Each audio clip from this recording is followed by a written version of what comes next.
Hello all, and how are we doing on this lovely New Year's Eve? Well, we did it. We made it to the end of the year. Holy crap. Anyway,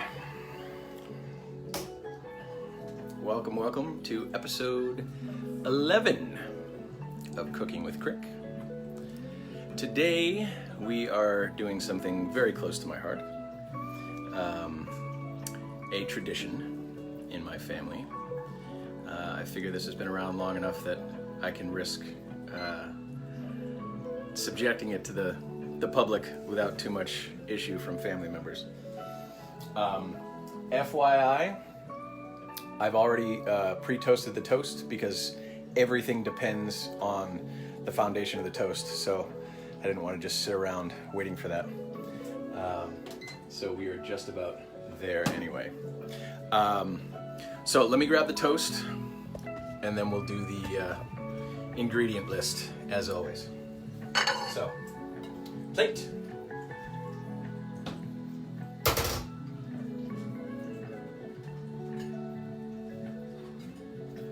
And a nice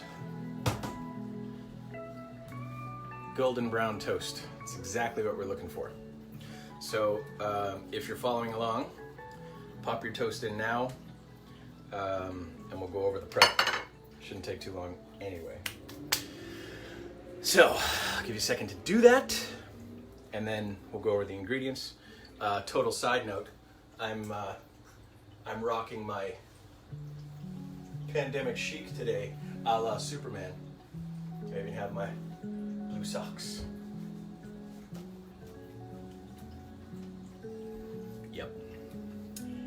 You're welcome. Okay, now that you have your toast in there, we are going to go over our ingredients. So really simple, and this is one of those things that it's so funny because I hear, whenever I describe this to people, they're always like, "Eesh, really?" And then when you taste it, it's like, oh, wow, it really does work. So this was a sandwich created by my grandfather. It's called the sloppy.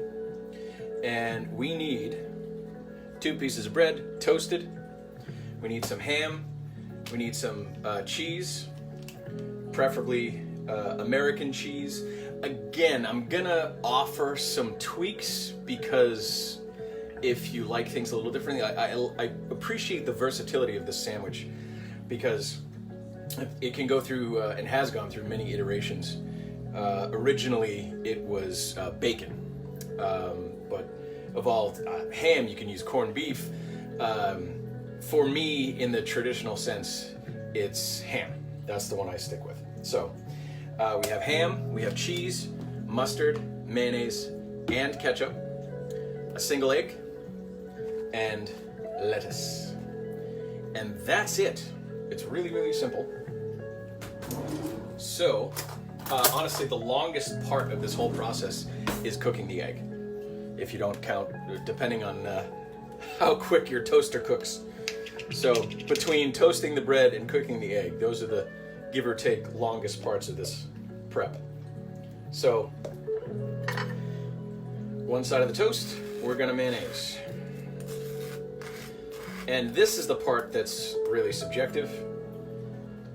It's how much you like. But the whole point and the reason why it's called a sloppy is because all the condiments combined with egg yolk make it a sloppy sandwich, hence the name. So there we are. I'm gonna take, oh yeah, you made a triangle? And as always, my lovely daughter's in the other room. So I'm using romaine. Traditionally it's iceberg, and again, this is the subjective part. As long as you have the same ingredients, it's technically the same sandwich, but I'm completely fine with anyone tweaking it to their liking. I personally switched over from iceberg to romaine, so this is how I make it. So mayonnaise, and then your lettuce. I'm gonna use 2 pieces because this is kind of small.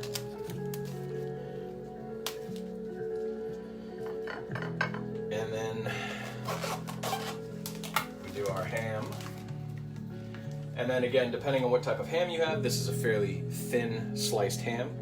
So I'm actually going to fold it in half and do 2 pieces. There we are. Quick rinse.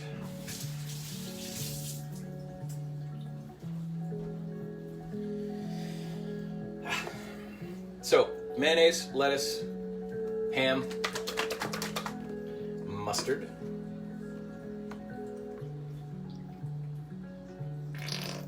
excuse me,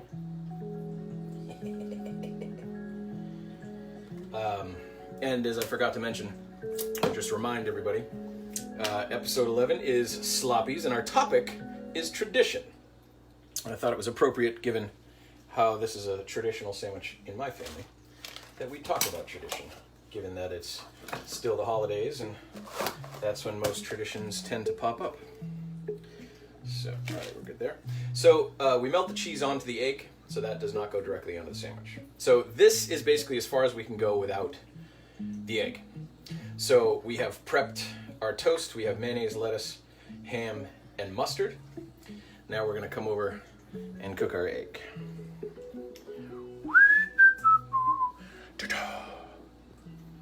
Dun, dun, dun, dun, dun, dun. All right, nice and simple. I have to show these off for a second. My wife and I these are our Christmas present to ourselves. It's a company called Green Pan, and these are ceramic. We got this brand new set of cookware, and we've been wanting it for a while, and we're both very, very excited about it. Adulting, so funny how how your priorities change as far as what you're excited about. So my point in sharing that is that given the quality of this pan, I actually don't need anything, oil or butter or anything like that, but I'm adding butter for flavor. So there's that. So, burner on. Now I'm curious, of those of you watching, do you have a family tradition that you do for the holidays, as far as not classic Christmas dinner or Christmas Eve something, but something unique to your family? Like this sandwich is unique to my family. So do you have anything like that? Anything you really enjoy cooking that you've maybe shared with a significant other, or something that you've been able to pass on in some way? I'm really big. I've always been a big into nostalgia. I love looking back and reminiscing about things in the past. And just from a tradition standpoint, I think it's true of anything that, you can take to an extreme or the opposite end of the spectrum, or hang out in the middle. And that's kind of what I wanted to talk about today with regard to tradition, is how people tend to take it to the extreme and then it's kind of pointless. And I'll get to that. But so a little trick of mine with regard to getting a nice even fried egg so it doesn't just spread all over the pan. Crack it and then let a tiny bit out to touch the pan and let it start cooking.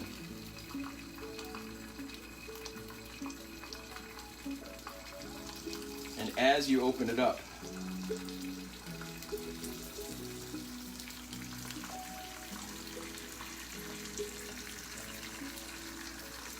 that way it doesn't just spread all over the whole pan, and you gotta fold it in half to fit it on the sandwich. So, and into my compost as always.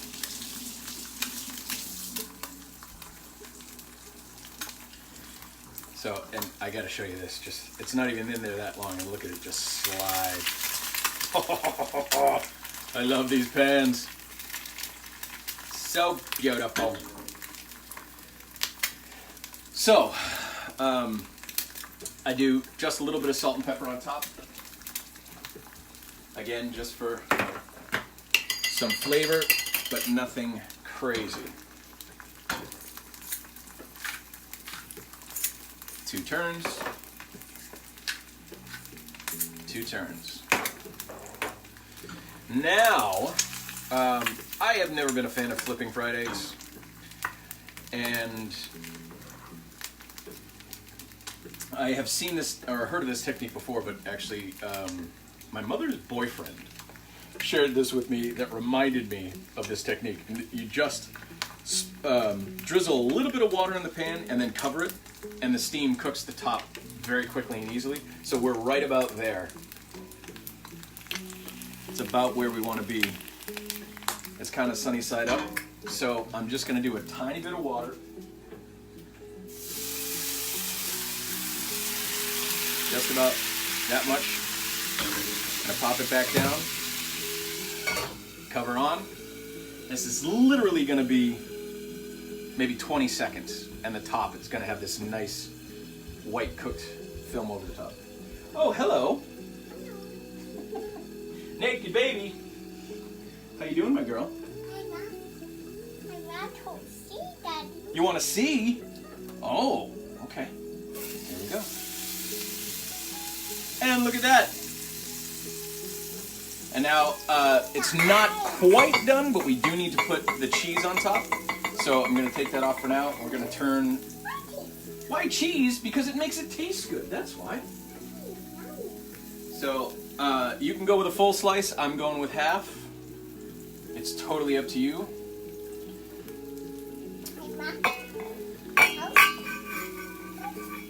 Toast. All right, and then cover back on. And then I'm just going to bring it up nice and slow to high and immediately off, just so it has a little more heat in the pan. And the residual heat should cook or melt the rest of the cheese. Okay, well, hold on a second, please. Dada's trying to talk to some friends on Facebook. I'm doing my Cooking with Crick show. You know about that. Okay. Bam! See, very, very simple. Doesn't take long at all. We're gonna take this over here.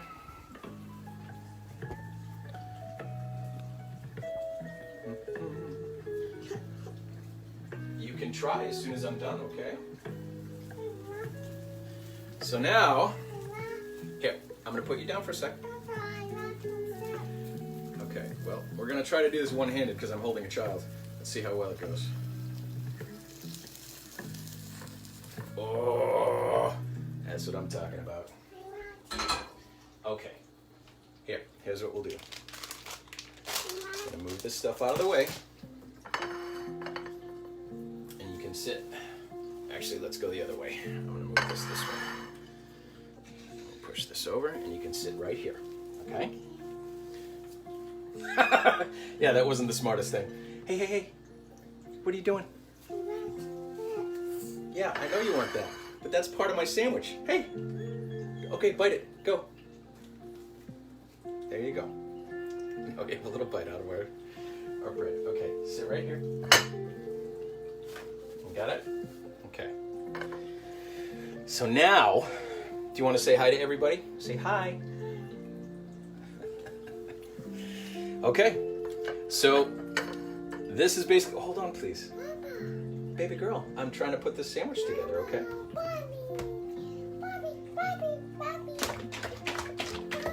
Here, why don't we do this? Here. Okay. So, we have toast, mayonnaise, lettuce, ham, mustard, our fried egg, little salt and pepper, melted cheese. Now we pop on some ketchup.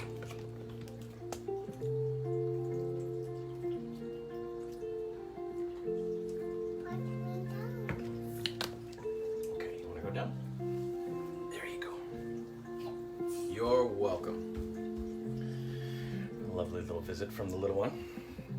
Okay, now other side of the bread, and here's the magic. Now, always, it is not a sloppy until this moment. This is when we cut it in 4 and all the flavors combine. So,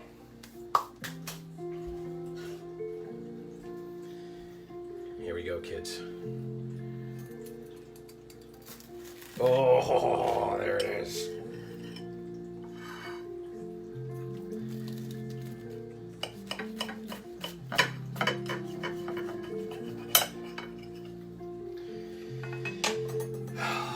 Okay, now.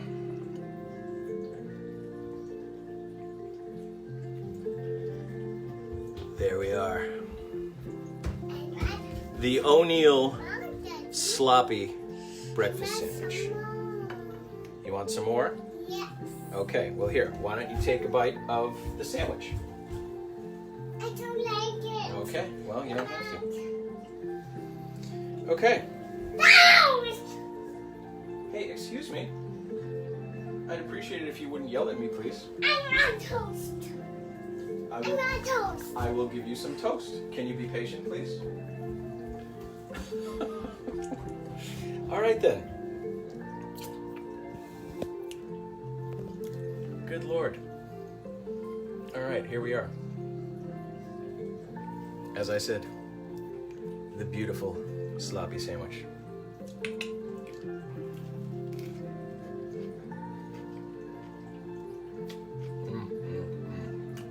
It really is amazing how those flavors just come together. So, from my family to yours, please enjoy this delicious breakfast, special occasion / holiday sandwich called the sloppy. Been in my family for 2 generations. It's still just as good as the first time I had it. So there we go. So, I wanted to talk a little bit about tradition, just because I feel like there's so much mindless tradition following. And I'm not saying tradition is not a good thing, because it certainly is. It's how we can perpetuate the things that we care about, that we want to pass on, that are important to us and our family, to then share with other generations and have a legacy. All of those things are important. I want to share a little story / joke that really kind of puts this in perspective for me, and I feel it's the part of tradition that we get wrong, or at least,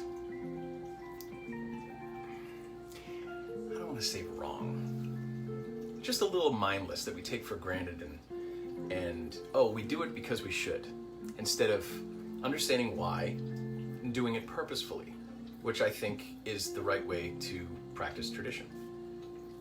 So there was this family sitting down to a holiday dinner, and the mother of the family brings out a ham, and both sides of the ham, both ends, are sliced off. And a little girl, the daughter, asks her mother, "Mama, why is the ham cut off at the ends?" She said, "I don't know. That's just always the way your grandmother did it, so that's the way that I did it." And Grandma was there, so the little girl said, "Grandma, why do you cut the ends off the ham?" She said, "I don't know. That's just the way my mother did it, so that's the way I did it." And luckily enough, her great-grandmother was still alive, so walked over to her great-grandmother. "Great-grandma, why did you cut off the ham? What possible purpose could that serve in this tradition?" And the mother and the grandmother all gathered around to listen, because they had never actually asked before. And the great-grandmother gets real solemn, takes a second, prepares to share this bud of wisdom, and then just says, "I only had one pan. It didn't fit."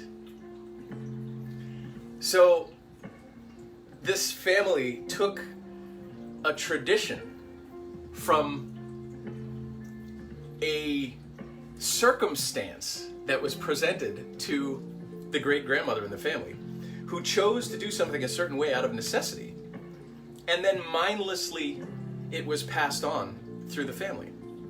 So again, I'm not saying there's anything wrong with doing those things. That doesn't hurt anybody. You cut off ends of it. What does it matter? The point is acknowledging the fact that so many traditions are accompanied by a lack of understanding, a lack of participation and knowledge and enjoyment. And I have no interest in bashing religion. I'm just going to speak from my experience. Growing up in a religious family and being forced to participate in traditional experiences and certain dogmatic practices. This is just a very potent experience for me growing up. There are many different traditions, but religion just happened to be one that was, as I said, very potent for me growing up. So this idea that you do it because you have to, or it's what you should do, or everyone else is doing it. And I found myself doing these things and not understanding why, not getting anything out of it. I was doing it to do it.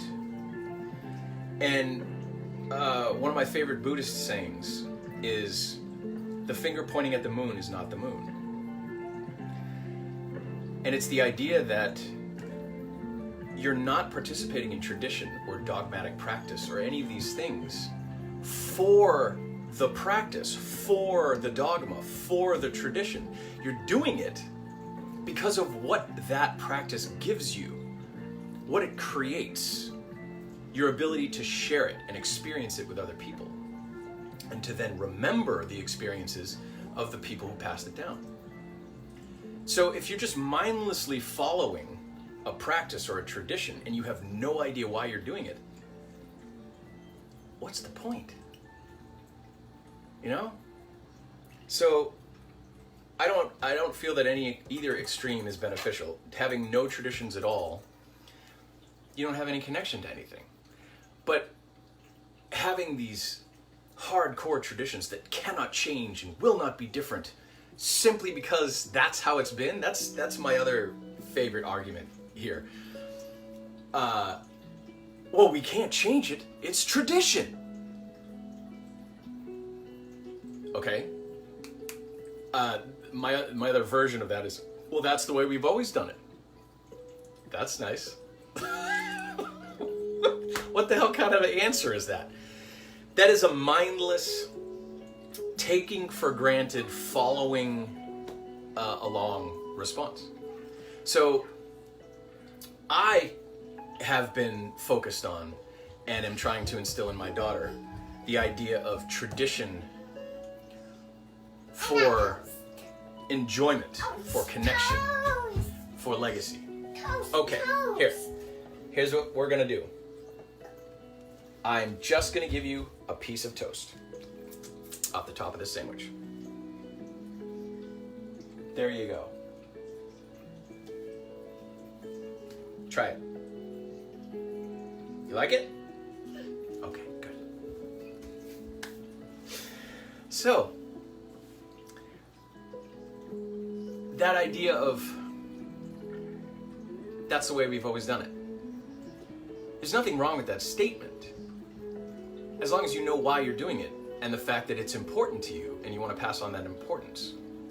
Doing it because that's the way we've always done it and I don't want to change it because I'm used to it and it's familiar and I'm scared to do something else, or I'm afraid of the unknown, or what if, all of those.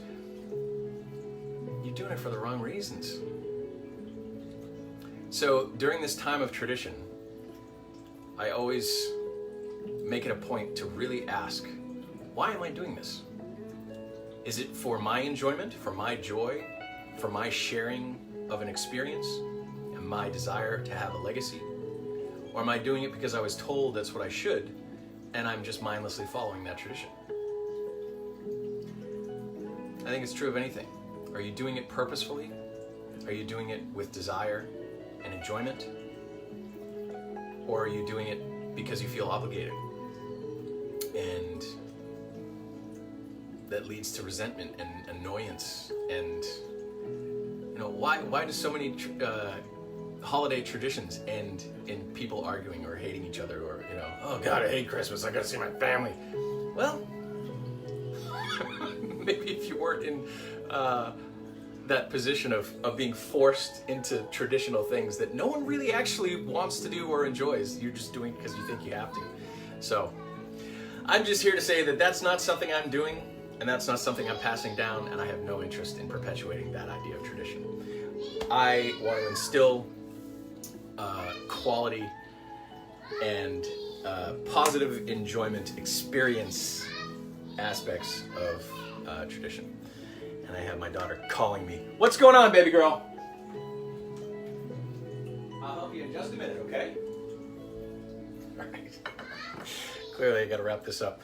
Anyway, I hope you have found some amazing traditions and things that you can pass on and really enjoy, and know why you're doing it for that enjoyment, and consciously choosing to continue that tradition for its benefit.